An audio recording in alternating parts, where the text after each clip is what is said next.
அடுத்ததா இருந்தது. கரங்களை தட்டி நல்லா புரியல உங்களுக்கு. பாருங்க, பவுல் ஒரு வீட்டுக்குள்ளே பிரசங்கித்துக் கொண்டிருக்கும் பொழுது அந்த வீட்டை இயேசுவே ஏற்றுக்கொள்ளவில்லை. ஆனா அந்த வீட்டில் என்ன நடக்கிறது? ஊழியம் நடக்கிறது. அங்கே கூடி வந்த யூதர்கள் அதை புறக்கணித்தார்கள்.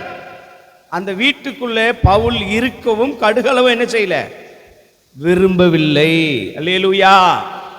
சில வீடுக்குள்ள வர்றதுக்கு விருப்பம் என்ன செய்யணும், அது அவங்களுடைய அந்த ஜபம், அவங்களுடைய அந்த சத்தியத்தை கேட்கிற தன்மைகள் எந்த அளவுக்கு இருக்கிறதோ அந்த அளவுக்கு என்ன செய்ய முடியும்.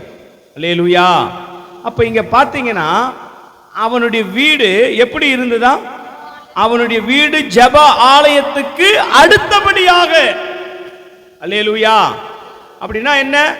வீட்டை கோவிலா வைத்திருக்கிறான். ஜப வீடு என்றால் ஆலயம், தேவனை கூடி சம்பாசிக்கிற இடம், தேவனை ஆராதிக்கிற இடம். ஜப ஆலயம் என்பது என்னது? தேவனை தொழுது கொள்ளுகிற இடம். ஆனா இவன் வந்த இந்த வீடு எப்படி இருந்ததா? ஜப ஆலயத்துக்கு அடுத்தபடியாக. அல்லேலூயா.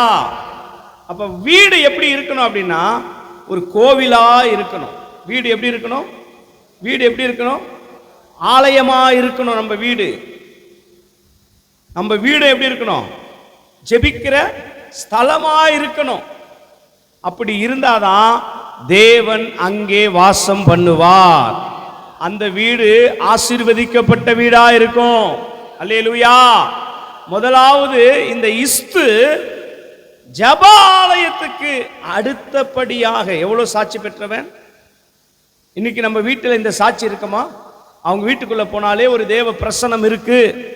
அவங்க வீட்டுக்குள்ள போனாலே ஒரு தேவன் மகிமை இருக்கு. அந்த வீட்டுக்குள்ள போனாலே நம்ம பேச என்னுடைய ஆவி என்ன செய்யணும்? அல்லேலூயா. நிறைய நீங்க பிரசங்கியார்களை பாருங்க, அவங்க நல்ல எமோஷனோட பேசுறாங்கன்னா அந்த வார்த்தையை பெற்றுக்கொள்ளுகிற ஆயத்தம் உள்ள மக்கள் அங்கே என்ன செய்கிறாங்க? பேசும்போது ஆவில உணர்வும். எல்லா ஊழியக்காரனும் பரிசுத்தவான்களும் வேதத்தை போதிக்கும் பொழுது அவங்க இன்னும் பேசுறாங்கன்னு சொன்னா அந்த இடம் எப்படி இருக்கு?